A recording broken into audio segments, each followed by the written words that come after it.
right, guys. Injuries from the game. JP Mason had a shoulder, did not return. Same one. D. Winters had a concussion, didn't return. Debo Samuel, ribs, didn't return. Renardo Green, ankle, didn't return. Go ahead. Kyle, what'd you think of Garendo? He hadn't played a whole lot. He had 6 yards of carry tonight. I did a great job. Came in, he was ready to go. JP got banged up. JP tried to come back and maybe could have, but Isaac was rolling and did a good job. What was the halftime message? You guys obviously came out really well in the third quarter, so is there anything? Stop having penalties. What's that? Stop having penalties. Yeah. There was no message. It was, we got to stop hurting ourselves. We had 7.5 yards to play in the first half, and had a bunch of big penalties that I thought really hurt us. Debo's obvious one getting called back, a couple of the holdings on some long runs, and then missing that fourth down was big. We felt we were doing some good stuff, but we hurt ourselves, and it was nice to start off the third quarter and go down and score right away. And D started rolling. I think we got a turnover the next drive and did it again, and got a little groove there for a little bit. What was your concern level there in the fourth quarter when they were coming back? Big. I mean, when you're up 17 or whatever it was, 13, and then take it to a 6-point game and you're getting the ball with 3 minutes left. I mean, that's just normal football. And for the D to struggle for a couple series like they did, and then when they got it back for a possible game-winning drive to go 4 and out was huge. Kyle, what was so special about Cody's play in the second half?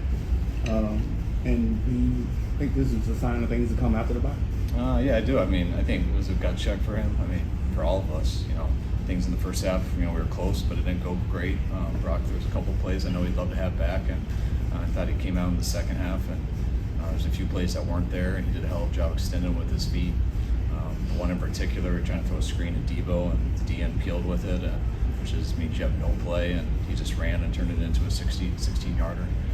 So he did some real big things there in the second half. A lot was said about the red zone issues in recent weeks.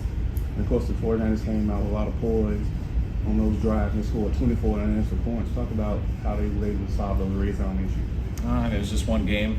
It's a long year. We'll see where we end up in the red zone at the end of the year, but I thought we ran the ball much better down there, and that helps. I know you're just coming off of this, but kind of like 4-4 going into bye.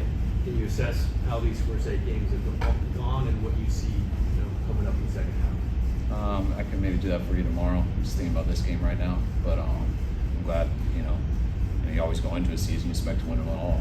So not exactly where you want to be, but going into this game, we knew this was a big win. We didn't want to be 3-5 going into a bye week, having your backs against the wall like that. Getting that win was huge, being 4-4. Not at all the record that we wanted when we set out. But when you look at our division and everything, feel in a real good spot. Especially finishing it here with the win. Hopefully we can take some time off, rest a little bit, get a couple guys back hopefully, and come back and string some wins together. You've had Kittle since he was a rookie. What is it about him that can? Okay, go ahead, Jim.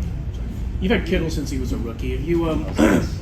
Is there anything he does that surprises you? And isn't he in your mind still an ascending player? Kittle? Yeah. Kittle's the man. So especially on his holiday, usually he does better. But there's a couple of things in the first half, and just like Brock, that he missed. A couple we would love to have back, and he came back in the second half and just played as good as you can. Going back to Garendo, I'm taking this off. Going back to Garendo, what do you think? What do you attribute kind of his surge of confidence to in the last several weeks? Because there's certainly been a marked difference in how he's running. I think he's learned from each run he's got. There's a couple runs earlier in the year that he did all right on, but we grade him pretty hard, everybody pretty hard, and he had a couple 4-yard runs we thought he could have got 7 yards on. We go pretty hard on him, and then you watch how he takes that to practice, and everything we've really kind of been pushing him with. He's been real coachable. He's not a sensitive guy. He's real detailed, and he's very poised for a rookie. Things aren't too big for him, and didn't get a lot of preseason, but once he got healthy there and throughout this year, I feel he's gotten better each week. Following up on that Kittle question, as you drop a game plan with receivers hurt like you have, how comforting is it sort of to have a tight end like that who's been so reliable for so long and obviously has a rapport with Brock? It's very comfortable. It was a challenge, losing some of these guys, losing BA last week and not having Juwan, Debo being a little banged up and then not having him there late in the game. You need everyone to step up, and I thought a lot of guys did, and Kittle did a huge way. We talked about Correndo, Pearsall, a big third down catch. You're playing Mustafa, you're playing Green, you're obviously Foodie. In the middle of the game or even after, does it hit you like, my God, this rookie class, if you didn't have him, something else would be happening this season? I mean, yeah, I think about that a lot during the week. I mean, that's what we're practicing a lot with during the week. You know, we went into this year, we thought it'd be real hard for a lot of the rookies to earn starting positions, just where our team was at. But we believed that they were going to give us some real good depth, and you hope to have some good luck and stuff, and not have to get to that. But we haven't in all areas, and unfortunately, that a lot of those guys are players. They showed it in preseason, and when their number's been called, they've all come in and done their job, and they all continue to get better too. How big of a threat? What happened on the sack? When you're up 6, sack on that last or second to last drive for you guys. What happened on that play? How impressive was it for Brock to be able to hold on? Oh, on the one that he got sacked on? Yeah. Oh, yeah. They had everyone up at the line of scrimmage, so we had a can, which is just how we get out of plays, audible. Which he had Ricky all wide open, but the guy in the line of scrimmage hit it so hard and he couldn't get it off. So it was really an unbelievable play by Brock not fumbling. How big of a threat is Brock as a scrambler, and what does that aspect of his game add to the offense? It just adds another tool. I mean, it's really tough, the heat of battle, just with all those plays and situations that, you know, you get sometimes where if the guys aren't open and things, that the play's over, or just when someone, misses in the pocket and someone gets there, it usually ends fast. But Brock's got the quickness to get away from people. He's got kind of feel and when to hit it, and he was awesome today with the scrambling, and he's been awesome all year with it. With Debo's ribs and Renardo's ankle, do you have any indication how serious they are? I don't. There was some discussion in Seattle if Galindo actually need to slide and maintain the course he did. But obviously, there's no doubt on this one. I guess you agree with that. And it's pretty heads up for a rookie. I mean, is that something he was told before that? Yeah, we told him on this one.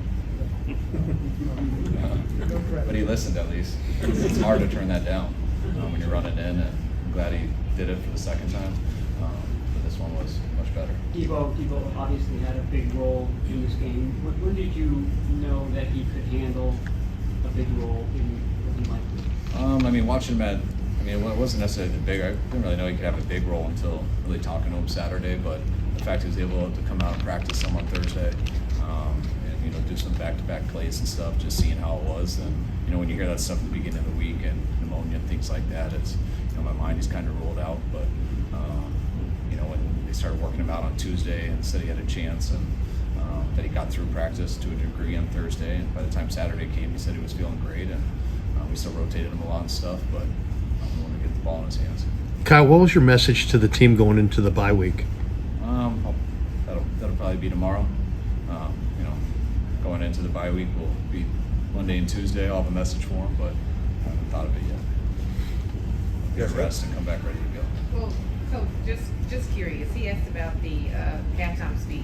Did you overhear any of the leaders on the team in the locker room saying anything? You guys, it's a game. You guys know where you are record-wise. Did anyone say anything or no? No, honestly, people never do. That's more for movies. We only have a few minutes in there, and guys break up into their stuff, and we review everything that's happened, everything that's going forward, and usually it's hectic and kind of a something show. And sometimes I call the guys up and quickly break it down, and sometimes I have to go to the bathroom, and I tell Fred to call them up. And so I just say, Fred, offense is up, you got it, let's go, and we just come out. So it's more scheme. That's good. All right, thanks guys.